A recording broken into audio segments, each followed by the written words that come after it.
ನಮಸ್ಕಾರ ಸ್ನೇಹಿತರೆ, ನಾನು ಮಲೇಷ್ಯಾದಿಂದ ನಿಮ್ಮ ಕನ್ನಡಿಗ ರಾಜಗೌಡ ಮಾತಾಡ್ತಾ ಇರೋದು.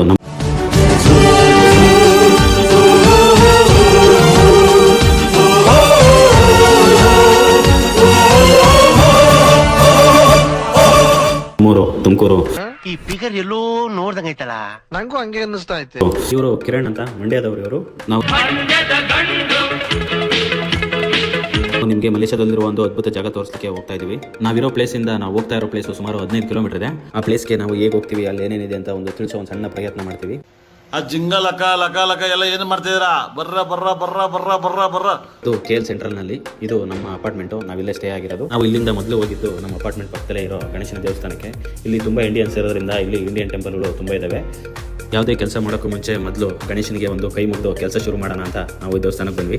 ನಾವೇನು ಯಾವಾಗಲೂ ಬರಲ್ಲ, ಅಪರೂಪಕ್ಕೆ ಬರ್ತೀವಿ. ನಾವು ಅಪರೂಪಕ್ಕೆ ಬಂದಿದ್ದೇವೆ ಅಂತ ಜೋರಾಗಿ ಅಲಂಕಾರ ಎಲ್ಲ ಮಾಡಿದ್ದಾರೆ. ನನ್ನ ಮೇಲೆ ಆಣೆ ಇಟ್ಟು ನನ್ನ ಮೇಲೆ ಆಣೆ ಇಟ್ಟು ದೇವರೇ ಗಣೇಶ ಒಳ್ಳೇದು ಮಾಡಪ್ಪ ಅಂತ ಹೇಳಿ ಕೈ ಮುಗಿದು ಅಲ್ಲಿಂದ ಹೊರಟ್ವಿ. ನಾವು ಬಂದಿದ್ದು MTRಗೆ, ಮಲೇಷ್ಯಾದಲ್ಲಿರೋ ನಮ್ಮ MTR. ಇದೇ MTR ಅಲ್ಲಿ ನಾವು ಕೆಲಸ ಮಾಡ್ತಾ ಇರೋದು. ಇವರು ನಮ್ಮ ಅಡುಗೆ ಭಟ್ರು ರಘು ಅಂತ, ಮೈಸೂರವರು.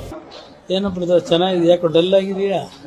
ಇವರು ದೋಸೆ ಮಾಸ್ಟರ್ ಆನಂದ್ ಅಂತ, ಆಲ್ರೌಂಡ್ರು, ಎಲ್ಲ ಕೆಲಸ ಮಾಡ್ತಾ ಇರೋರು. ನಮ್ಮ ಕಿರಣನ ದೋಸೆ ಮಾಸ್ಟರ್.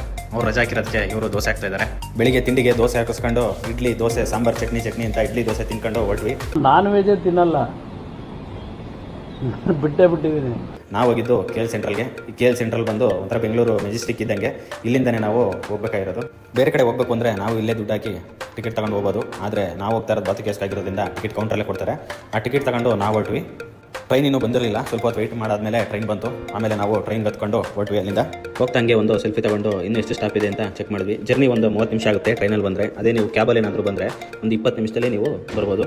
ಕ್ಯಾಬಲ್ಲಿ ಬಂದರೆ ನಿಮಗೆ ರೇಟ್ ಜಾಸ್ತಿ ಇರುತ್ತೆ, ಟ್ರೈನಲ್ಲಿ ಬಂದರೆ ಸ್ವಲ್ಪ ರೇಟ್ ಕಮ್ಮಿ ಇರುತ್ತೆ. ನಾವೀಗ ಬಾತುಕೆ ಸ್ಟೇಷನ್ಗೆ ಬಂದ್ವಿ. ಈ ಸ್ಟೇಷನಿಂದ ಒಂದು 10 ನಿಮಿಷ ನಡ್ಕೊಂಡು ಹೋದರೆ ನಿಮಗೆ ನಾವು ದೇವಸ್ಥಾನ ರೀಚ್ ಆಗ್ಬೋದು. ಈ ಜಾಗಕ್ಕೆ ವಿದೇಶದಿಂದನೇ ಜಾಸ್ತಿ ಜನ ಬರ್ತಾರೆ. ನೀವೇ ನೋಡ್ಬೋದು ಇಲ್ಲಿ ಎಷ್ಟು ಜನ ಬಂದಿದ್ದಾರೆ ಅಂತ. ಇವರೆಲ್ಲ ಬರೀ ಹೊರದೇಶದಿಂದ ಬಂದಿದ್ದಾರೆ. ನೀವು ಈ ಜಾಗಕ್ಕೆ ಬರಬೇಕು ಅಂದರೆ ಬೆಳಿಗ್ಗೆನೇ ಬರಬೇಕು. ಯಾಕೆಂದರೆ ಇಲ್ಲಿ ಯಾವಾಗಲೂ ತುಂಬ ಬಿಸಿಲು ಜಾಸ್ತಿ ಇರುತ್ತೆ. ಅಂತೂ ನಾವು ಈ ಜಾಗಕ್ಕೆ ಬಂದೇ ಬಿಟ್ವಿ. ಇದೇ ನೋಡಿ ಮಲೇಷ್ಯಾದ ಅದ್ಭುತ ಮುರುಗನ್ ಟೆಂಪಲ್ ದೇವಸ್ಥಾನ. ಕಾಣಿಸ್ತಿದೆಯಲ್ಲ, ಇದೇ ಮುರುಗನ್ ಸ್ಟ್ಯಾಚು. ಇದು ಸುಮಾರು 140 ಅಡಿ ಎತ್ತರ ಇದೆ ಈ ವಿಗ್ರಹ. ಇದು ಹಿಂದೂ ಧರ್ಮ ದೇವಾಲಯ ಆಗಿದ್ರು ಕೂಡ ಯಾವುದೇ ರೀತಿಯ ಭೇದ ಭಾವ ಇಲ್ಲದೆ ಎಲ್ಲಾ ಧರ್ಮದ ಜನರು ಇಲ್ಲಿಗೆ ಬರ್ತಾರೆ. ಇಲ್ಲಿ ಫೆಬ್ರವರಿ ತಿಂಗಳಲ್ಲಿ ತೈಪೋಸಂ ಅಂತ ಒಂದು ಹಬ್ಬ ಮಾಡ್ತಾರೆ. ನಮ್ಮ ಕಡೆ ಎಲ್ಲ ಜಾತ್ರೆ ಮಾಡ್ದಂಗೆ ಇಲ್ಲಿ ಎಲ್ಲ ಹಿಂದೂ ಧರ್ಮದ ಸೇರ್ಕೊಂಡು ಇಲ್ಲಿ ತುಂಬಾ ಜೋರಾಗಿ ಹಬ್ಬ ಮಾಡ್ತಾರೆ. ಈಗ ನಾವು ಅಲ್ಲಿ ಕಾಣಿಸ್ತಾ ಇರೋ ಮೆಟ್ಲತ್ಕೊಂಡು ಮೇಲಿರೋ ದೇವಸ್ಥಾನಕ್ಕೆ ಹೋಗ್ತಾ ಇದೀವಿ. ಮೇಲಿರೋ ದೇವಸ್ಥಾನ ನೋಡಬೇಕು ಅಂದ್ರೆ 272 ಮೆಟ್ಲತ್ಕೊಂಡು ನಾವು ಮೇಲೆ ಹೋಗ್ಬೇಕಾಗುತ್ತೆ. ನಾವು ಬೆಳಿಗ್ಗೆನೇ ಹೋಗಿರೋದ್ರಿಂದ ಬಿಸಿಲು ನಮ್ಗೇನು ಅಷ್ಟೇನಿರಲಿಲ್ಲ. ಹಾಗಾಗಿ ನಾವು ಆರಾಮಾಗಿ ಮೆಟ್ಲತ್ಕೊಂಡು ಮೇಲೆ ಹೋದ್ವಿ. ಈ ವಯಸ್ಸಾದವ್ರು ಏನಾದರೂ ಅಕಸ್ಮಾತ್ ಬಂದ್ರೆ ಇಲ್ಲಿ ಮೆಟ್ಲತ್ಲಿಕ್ಕೆ ತುಂಬಾ ಕಷ್ಟ ಆಗುತ್ತೆ. ಅದಕ್ಕೇನೆ ನೀವು ಚೆನ್ನಾಗಿದ್ದಾಗಲೇ, ಏಜ್ ಇದ್ದಾಗಲೇ ಬಂದು ಈ ತರ ಜಾಗಗಳನ್ನೆಲ್ಲ ನೋಡಿ ಖುಷಿ ಪಡಿ. ನಾನು ನೋಡಿರೋ ಹಾಗೆ ಇಲ್ಲಿ ತುಂಬಾ ವಯಸ್ಸಾದ ಜನ ಬಂದು ಮೇಲಿರೋ ದೇವಸ್ಥಾನ ನೋಡ್ದಂಗೆ ಹಾಗೆ ಬೇಜಾರು ಮಾಡ್ಕೊಂಡು ಹೋಗಿದ್ದಾರೆ. ನಾನು ಇಲ್ಲಿಗೆ ಸುಮಾರು ಸಲ ಅಲ್ಲಿ ಒಂದು 4-5 ಸರಿ ಬಂದಿದ್ದೀನಿ. ಆದರೆ ಈ ಸಲ ಬಂದಿರೋದು ನಿಮಗೆ ಈ ಜಾಗ ಹೇಗಿದೆ ಅಂತ ತೋರಿಸ್ಲಿಕ್ಕೋಸ್ಕರ ನಾನು ಬಂದಿರೋದು. ನೀವು ಬರೋಕ್ಕೆ ಆಗಲಿಲ್ಲ ಅಂದ್ರೂ ಈ ಜಾಗ ಹೇಗಿದೆ ಅಂತ ನಾನು ನಿಮಗೆ ಖಂಡಿತ ತೋರಿಸ್ತೀನಿ. ನಿಮಗೆ ಚೆನ್ನಾಗಿರೋದು. ನಾವು ಮೆಟ್ಲತ್ಕೊಂಡು ಮೇಲಿರೋ ದೇವಸ್ಥಾನಕ್ಕೆ ಬಂದೇ ಬಿಟ್ವಿ.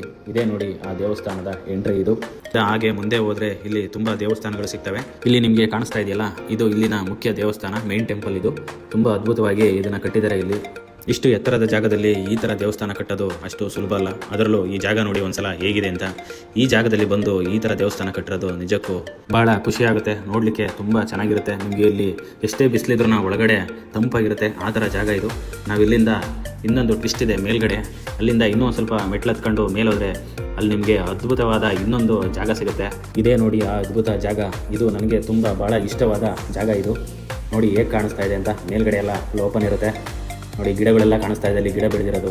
ಮೇಲ್ಗಡೆ ಇವಾಗ ಬಿಸಿಲಿರೋದ್ರಿಂದ ನಿಮಗೆ ಈ ಬೆಳಕಲ್ಲಿ ಈ ಥರ ಕಾಣಿಸ್ತಾ ಇದೆ. ಮಳೆ ಬಂದ್ರಂತೂ ಮಳೆ ನೀರು ಬೀಳ್ತಾ ಇದ್ರೆ ಇನ್ನೂ ತುಂಬ ಚೆನ್ನಾಗಿ ಕಾಣುತ್ತೆ. ಇದು ಇದೇ ಜಾಗಕ್ಕೆ ಕಳೆದ ವರ್ಷ ನನ್ನ ಫ್ಯಾಮಿಲಿ ಮತ್ತು ನನ್ನ ಫ್ರೆಂಡ್ಸ್ ಬಂದಿದ್ದರು. ಇವರು ನನ್ನ ಅರ್ಧಾಂಗಿ, ನನ್ನ ಪ್ರೀತಿಯ ಶ್ರೀಮತಿ.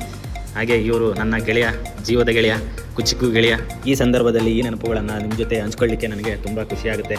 ಈ ಜಾಗ ನೋಡಿ ಅವರಂತೂ ತುಂಬ ಖುಷಿಪಟ್ಟರು, ನನಗೂ ತುಂಬ ಖುಷಿ ಆಯಿತು. ನಾನು ಈ ಜಾಗಕ್ಕೆ ಬಂದಾಗೆಲ್ಲ ಅವರ ಜೊತೆ ಕಳೆದ ಕ್ಷಣಗಳು ತುಂಬ ನೆನಪಾಗ್ತವೆ. ಸಾಧ್ಯವಾದರೆ ಖಂಡಿತ ಈ ಜಾಗಕ್ಕೆ ನೀವು ಬನ್ನಿ. ನೀವು ಬಂದ್ರಂತೂ ಭಾಳ ಖುಷಿ ಪಡ್ತೀರಾ. ಈ ಥರ ಜಾಗ ನೋಡಿ ನಿಮಗೆ ಭಾಳ ಖುಷಿ ಆಗುತ್ತೆ. ಮೇಲ್ಗಡೆ ಇರೋ ದೇವಸ್ಥಾನ ನೋಡ್ಕೊಂಡು ಈಗ ನಾವು ಕೆಳಗಡೆ ಇಳಿತಾ ಇದ್ದೀವಿ. ಇಲ್ಲಿ ನೋಡೋಂಥ ಜಾಗಗಳು ಇನ್ನೂ ತುಂಬ ಇದ್ದಾವೆ. ನಾವೀಗ ಹೋಗ್ತಾ ಇರೋದು ಕೇವಿಲ್ಲಾಗೆ. ಇಲ್ಲಿ ಒಳಗಡೆ ಹೋಗಬೇಕು ಅಂದರೆ ಎಂಟ್ರಿ ಟಿಕೆಟ್ ಇರುತ್ತೆ. ಒಬ್ಬರಿಗೆ 10 ರಿಂಗಿಟ್ ಅಂದರೆ ಇಂಡಿಯನ್ ಕರೆನ್ಸಿಲಿ 200 ರೂಪಾಯಿ ಆಗುತ್ತೆ. ಒಬ್ಬರಿಗೆ, ಮಕ್ಕಳಿಗಾದರೆ 5 ರಿಂಗಿಟ್ ಇರುತ್ತೆ, 100 ರೂಪಾಯಿ ಆಗುತ್ತೆ. ಕೈಗೆ ಈ ಥರ ಒಂದು ಬ್ಯಾಂಡ್ ಹಾಕ್ತಾರೆ. ಆ ಬ್ಯಾಂಡ್ ಹಾಕೊಂಡು ನಾವು ಒಳಗಡೆ ಎಂಟ್ರಿ ಕೊಟ್ವಿ. ಹೋಗಿದ ತಕ್ಷಣ ನಮ್ಮನ್ನು ವೆಲ್ಕಮ್ ಮಾಡಿದ್ದೆ ನವಿಲು ಮತ್ತು ಕೋಳಿ. ನೋಡಿ ಇಲ್ಲಿ ಕೋಳಿಗಳು ಸಹ ಇದಾವೆ, ಇಲ್ಲಿ ಹೆಂಗ್ ಸಾಕಿದ್ದಾರೆ ಇಲ್ಲಿ ಕೋಳಿಗಳು. ಬರೀ ಕೋಳಿಗಳು ಅಷ್ಟೇ ಅಲ್ಲ, ಎಲ್ಲ ರೀತಿಯ ಪಕ್ಷಿಗಳು ಸಹ ಇಲ್ಲಿ ಇದಾವೆ. ಇವನು ನೋಡಿ ಕಿರಣ ಊರಲ್ಲಿ ಕೋಳಿ ಹಿಡ್ದಂಗೆ ಇಲ್ಲಿ ನವಿಲು ಹಿಡಿಯಕ್ಕೆ ಓಡಾಡ್ತಾ ಇದ್ದಾನೆ. ನಾವು ಹಾಗೆ ಸ್ವಲ್ಪ ಮುಂದೆ ಹೋದ್ವಿ. ಮುಂದೆ ಹೋಗಿ ನೋಡಿದ್ರೆ ಇದು ಯಾರಪ್ಪ ಕನ್ನಡದಲ್ಲಿ ಹೆಣ್ಮಕ್ಳು ಕೆಲಸ ಮಾಡ್ತಾರಲ್ಲ ಮಲೇಷ್ಯಾದಲ್ಲಿ ಅಂತ ನೋಡಿದ್ರೆ ಅವ್ರು ಕೆಲಸ ಮಾಡ್ತಾ ಇಲ್ಲ, ಅವರು ಡ್ಯಾನ್ಸ್ ಮಾಡ್ತಾ ಇದ್ದಾರೆ. ಸರಿ ಆಯ್ತು, ಹೆಣ್ಮಕ್ಳು ಒಳ್ಳೆ ಚೆನ್ನಾಗಿ ಡ್ಯಾನ್ಸ್ ಮಾಡ್ತಾರಲ್ಲ ಅಂದ್ಬಿಟ್ಟು ನಾವು ಹಂಗೆ ಡ್ಯಾನ್ಸ್ ನೋಡ್ಕೊಂಡು ಒಂದು 5 ನಿಮಿಷ ಅಲ್ಲೇ ಕೂತ್ಕೊಂಡ್ವಿ. ಆಮೇಲೆ ನಾವು ಹೋಗಿದ್ದೆ ಒಂದು ಆರ್ಟ್ ಗ್ಯಾಲರಿಗೆ. ಇಲ್ಲಿ ಹಿಂದಿನ ಕಾಲದಲ್ಲಿ ಇದ್ದಂತಹ ಆಚಾರ ವಿಚಾರ ಸಂಪ್ರದಾಯಗಳ ಬಗ್ಗೆ ಚಿತ್ರಗಳ ಮೂಲಕ ತೋರಿಸಿದ್ದಾರೆ. ತುಂಬಾ ಅದ್ಭುತವಾಗಿದೆ, ನೋಡ್ಲಿಕ್ಕೆ ನಮಗೂ ಬಹಳ ಖುಷಿ ಆಯಿತು. ಅಲ್ಲಿಂದ ನಾವು ಹೊರಗಡೆ ಬಂದು ಸೀದಾ ರೈಲ್ವೆ ಸ್ಟೇಷನ್ ಕಡೆ ಹೊರಟ್ವಿ. ಇಲ್ಲಿ ಆಂಜನೇಯ ಸ್ಟ್ಯಾಚು ಇತ್ತು, ಅಲ್ಲಿ ಜೈ ಬಜರಂಗಿ ಅಂತ ಕೈ ಮುಗಿದು ಅಲ್ಲಿಂದ ಸೀದಾ ಹೊರಟ್ವಿ. ನಾವು ಬಂದಿದ್ದು ಅದೇ KL ಸೆಂಟ್ರಲ್ಗೆ. ನಾವು ಎಲ್ಲಿಂದ ಹೊರಟಿದ್ವೋ ಅದೇ ಜಾಗಕ್ಕೆ ಬಂದು ವಾಪಸ್ ಹೇಳಿದ್ವಿ. ಈ ವಿಡಿಯೋ ಮೂಲಕ ಇದನ್ನು ತಿಳಿಸುವ ಮೊದಲ ಪ್ರಯತ್ನ ಮಾಡಿದ್ದೇನೆ. ಏನಾದರೂ ತಪ್ಪಿದ್ದಲ್ಲಿ ದಯವಿಟ್ಟು ಕ್ಷಮಿಸಿ ಹಾಗೂ ಪ್ರೋತ್ಸಾಹಿಸಿ. ತುಂಬ ಧನ್ಯವಾದಗಳು. ಹೀಗೆ ನಿಮ್ಮ ಪ್ರೀತಿ ಪ್ರೋತ್ಸಾಹ ಸದಾ ನಮ್ಮ ಮೇಲೆ ಇರಲಿ. Thank you very much. ಅಷ್ಟೇ.